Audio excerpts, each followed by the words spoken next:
Yes, alright, nkulamusizaako nnyo yonna gy'osinza okuba ng'otuwuliriza okula ky'amaanyi nnyo okubeerako.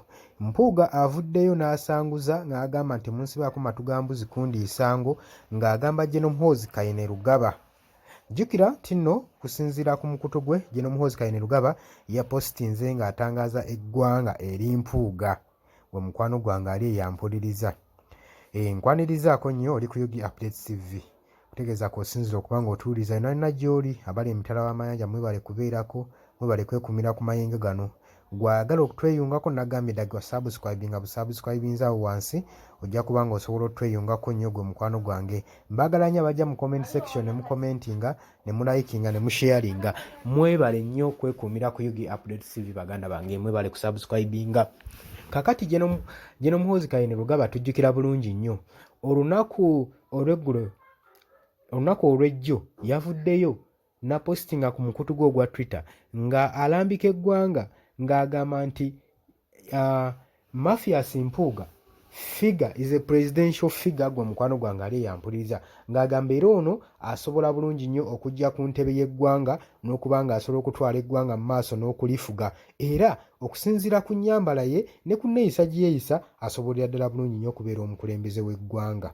Bino byadde ebigambo bya General Muhoozi Kainerugaba ng'agezaako okuba ng'alambulula ekifaananyi kya Mathias Mpuuga gy'oba nti tetumumanyi na mizeegye. Kaakati olwaleero Mathias Mpuuga avuddeyo ne yeesambajja n'agamba tonsibaako matu ga mbuzi kundiisango, era avuddeyo ne yeesambajja ebigambo ebyo era n'okubidisimisinga gwe mukwano gwange ali eyampuliriza. Ye agamba nti ebigambo bya General Muhoozi Kainerugaba byayogedde sibimanyiiko mayitire, kubanga nze kye ntunuulidde si ky'ekyokufuuka omukulembeze w'eggwanga, wabula ntunuulidde okutwala eggwanga mu maaso, naye ebyokubeera ku personal interest nedda. Avuddeyo n'abyegaana gwe mukwano gwange ali eyampuliriza. Kakati nze kyembuuza, lwaki Mpuuga oba ovaayo ne weegaana ebigambo baba bakutaddeko ekigambo nti noosobola okubeera omukulembeze w'eggwanga?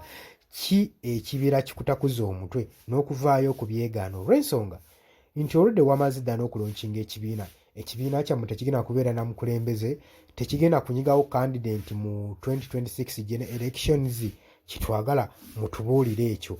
Kakati ate tulabyeko olunaku olwaleero nga Mpuuga alaga nti ayagala kwetaba mu kibiina kya NRM era ng'alinga asaba simpase basobole okuba nga bamuyunga ku kibiina kino ekya NRM, akiwanya ebitagambika n'agamba nti no opposition nga weeri nga ne ruling party weeri, tulina okwegenjinga mu ruling party tusobole okuba nga tutwala eggwanga mu maaso. Kati n'otunuulira bano abatumbaavu olw'ensonga nti no kati awo opposition yandibadde ekolawo, kitegeeza tewandibaddewo mugaso gw'opposition singa opposition ebanga yeegatta n'ekibiina ekiri mu ruling power okusobola okulaba nga batwala eggwanga mu maaso, kitegeeza tewandibaddewo na kuvuganya kwa kalulu. Gwe mukwano gwange ali eyampuliriza.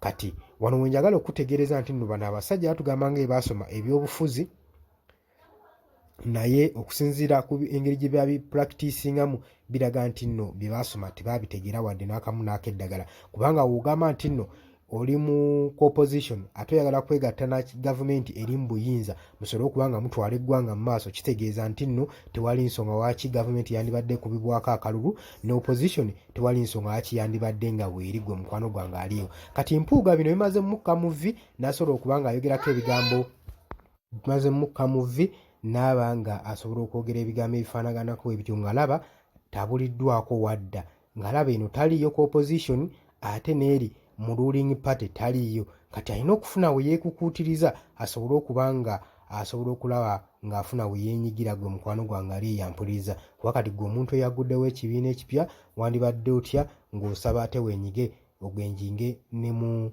kibiina ekiri mu ruling party. Gwe mukwano gwange mu ruling power, sorry. Kakati nno bye bigambo bya Mathias Mpuuga.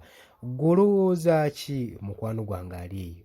Mpuuga okuvaayo ne yeesambajja ebigambo by'okufuuka omukulembeze w'eggwanga, alabye nga figure eriko eya Robert Kyagulanyi Ssentamu tayinza kweŋŋanga nayo. Olowooza lwaki Mpuuga asaba okuba nga yeegatta ku kibiina kya NRM? Alaba nga abuliddwako ewaka ne mu kibira, alaba nga alina okwesiikawo wantu okudda asobole okuba nga adda mu paaliyamenti, oba alowooza banaamuwa obwa minisita mu kibiina ekyo? Jangu mu comment section, jangu likinge, jangu sharing. Mbagala nnyo mwebale kwekumira ku Yugi Updates TV. Wabula gwe atanaakuba nga otweyungako nkutegeeza genda ali subscribing ojja sobola okuba nga otweyungako bulungi nnyo. Mbagala nnyo, mweraba.